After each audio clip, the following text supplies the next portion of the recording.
आऊज़ुबिल्लाहिमिनश्शैतानिर्रजीम बिस्मिल्लाहिर्रहमानिर्रहीम। Construction guide by Asim Minhas में खुश आमदीद।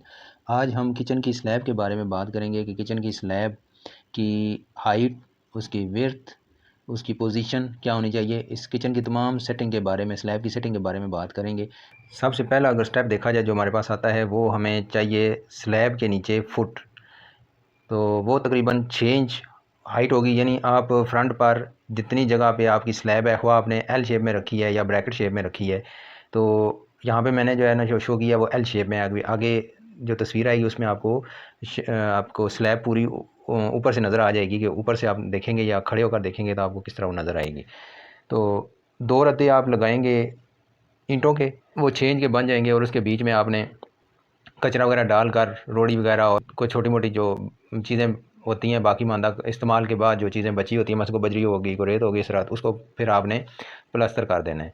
तो ये इस तरह आपकी 6 इंच की स्लैब तैयार हो जाएगी। फिर आपने जो हाइट है इसकी किचन की शेल्फ़ की स्लैब की, जो किचन की स्लैब की हाइट है वो आपने नोट करनी है। वो आपने इस फुट स्टेप से आगे नोट नहीं करनी, बल्कि मेन जो वहाँ पे आपने पाँव रखना है उस जगह से नोट करनी है। और ऐसा नोट करना है आपने कि जब आप अभी ये स्लैब बना रहे हैं, तो अगर आपका ये कच्चा हुआ है तो आपने तकरीबन 1.5 से 2 इंच गुंजाइश रखनी है कि आपका मार्बल लगने के बाद तकरीबन डेढ़ इंच या 2 इंच वो तकरीबन आपका ले लेगा।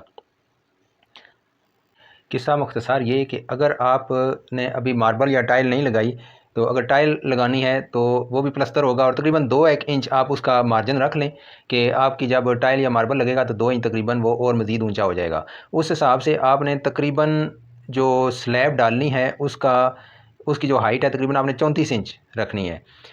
तैयार 34 इंच पे आरसीसी स्लैब जो है वो करनी है, क्योंकि इसके ऊपर आपका फिर दोबारा बांड लगेगा। या आप अगर रेत और सीमेंट के साथ लगाते हैं स्लैब को, तो उसके बाद आपकी तकरीबन पौनी इंची की जो है ना वो मार्बल की या ग्रेनाइट की जो भी स्लैब आप लगाना चाहेंगे वो आपकी ऊपर आ जाएगी, और ये तैयार होकर तकरीबन 36 इंच बन जाएगा।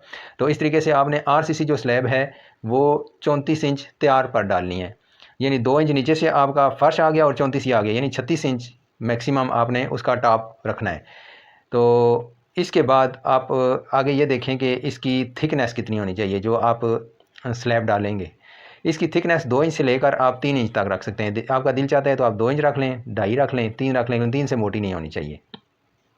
और अभी अगर इसकी हम विड्थ की बात करें तो विड्थ कितनी होनी चाहिए। विड्थ इसकी आपने जो मुकम्मल तैयार करनी है वो 2 फुट से कम करनी है, क्योंकि तकरीबन आप जहन में रखें कि 22 इंच के करीब आपने किचन की स्लैब की जो विड्थ है, चौड़ाई, वो करनी है तैयार। लंबाई तो ज़ाहिर है जितनी जगह आपके पास होगी आपने उतना ही उसको लंबा करना है। तो चौड़ाई में आपने 22 इंच रखना है। 22 इंच रखने की एक वजह है, वो वजह यह है कि जो आपका टॉप आएगा मार्बल का या ग्रेनाइट का, तो वो 24 इंच का आएगा।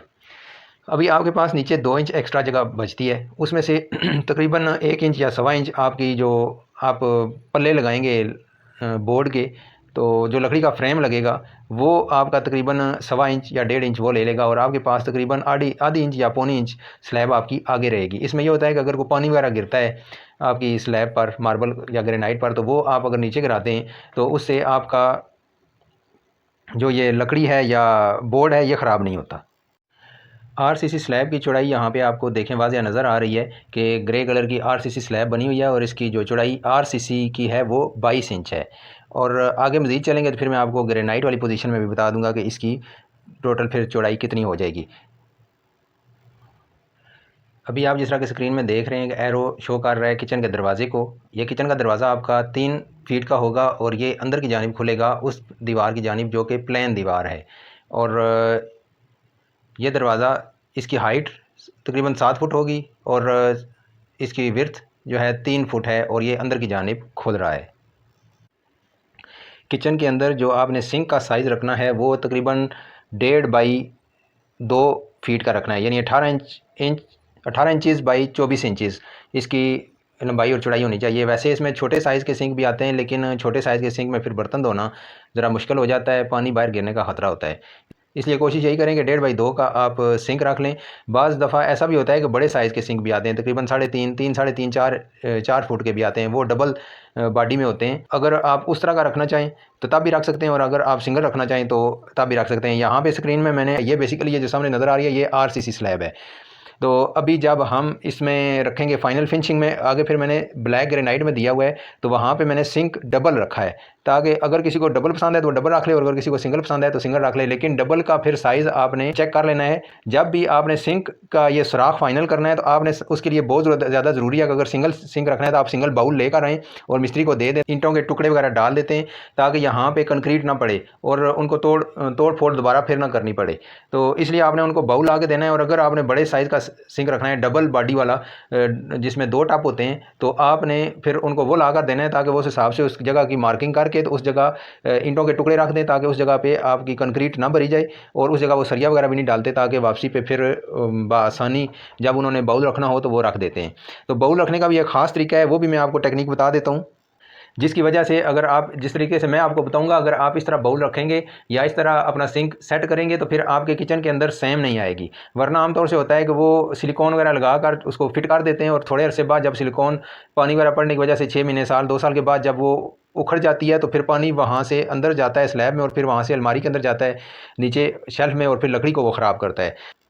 इसलिए मैं आपको ऐसा तरीका बताता हूँ, एक ऐसी छोटी सी टेक्निक बताता हूँ कि आपके घर की जो किचन की अलमारियाँ उनके अंदर इंशाल्लाह कभी भी सेम नहीं आएगी अगर आप मेरी इस बात पर अमल करेंगे। तो वो तरीका क्या है कि वो तरीका यह है, जो स्लैब है वो तैयार हो गई है तो आपने स्लैब का जो सुराख है उसके अंदर आपने, जब ये स्लैब तैयार हो जाए और इसमें सुराख हो गया है, तो जब आप अपनी रखने लगे सिल मार्बल या ग्रेनाइट की, तो उससे पहले आपने इस सुराख के अंदर अपना बाउल डाल देना है और उसके ऊपर आपने अपनी मार्बल या ग्रेनाइट की जो सिल होगी वो फिट कर देनी है। उससे क्या हो जाएगा कि ये बज़ाहिर तो आपका बाउल सामने आना चाहिए था लेकिन ये छुप गया है। लेकिन अभी आगे मैं आपको बताऊंगा कि ये सामने आपको नज़र कैसे आएगा। अभी आप नीचे से देखेंगे तो नीचे से सामने आपको टब नज़र आ रहा है उसका, लेकिन ऊपर से क्योंकि सिल लग गई है बंद हो गया है।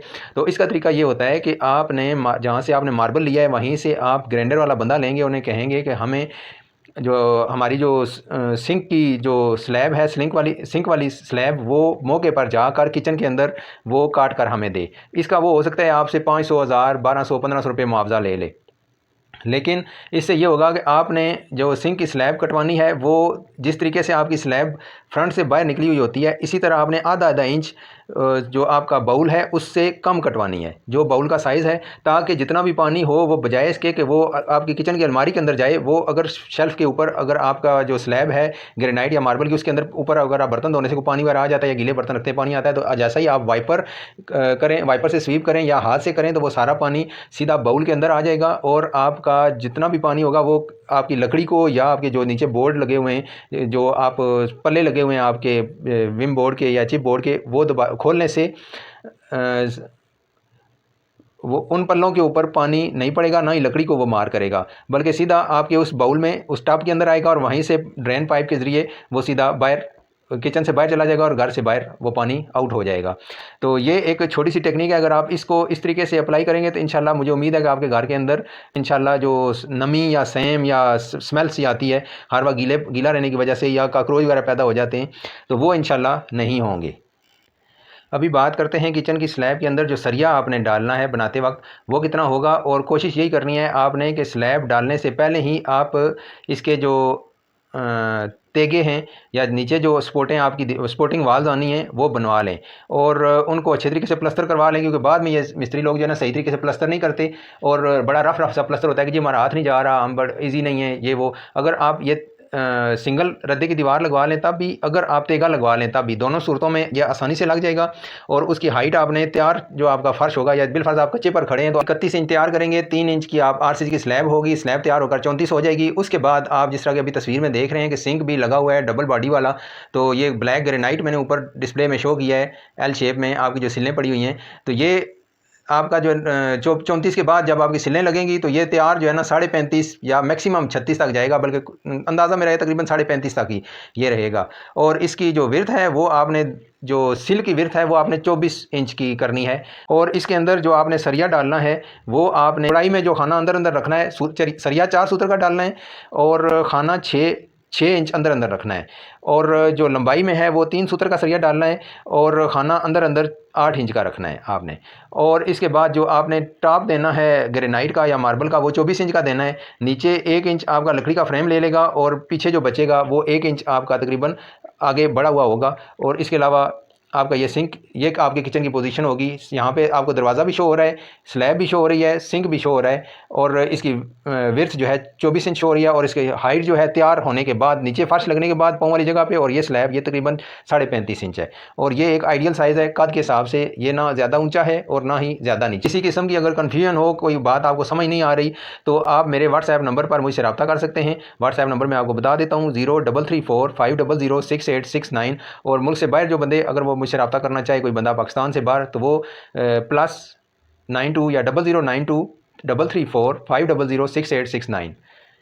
तो इस नंबर पर आप मुझसे व्हाट्सएप के ज़रिए रब्ता कर सकते हैं। कोई चीज़ भी आपको समझ नहीं आती मेरी किसी भी वीडियो में, तो आप मुझसे पूछ सकते हैं थ्रू मैसेज, थ्रू कॉल।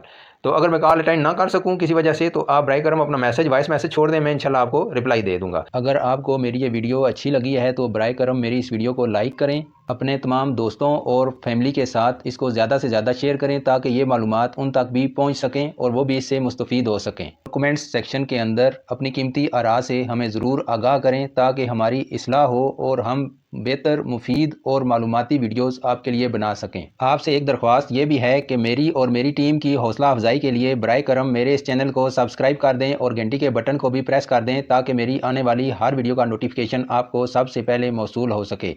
बराए मेहरबानी आप अपना, अपने वालिदैन और अपने प्यारों का बहुत सारा ख्याल रखिएगा और मुझे अपनी दुआओं में याद रखिएगा। अभी तक के लिए इतना ही। आइंदा नई वीडियो के साथ और नए टॉपिक के साथ आपकी खिदमत में हाज़िर हूँगा। आसम नाज को इजाज़त दीजिए। अल्लाह हाफिज़।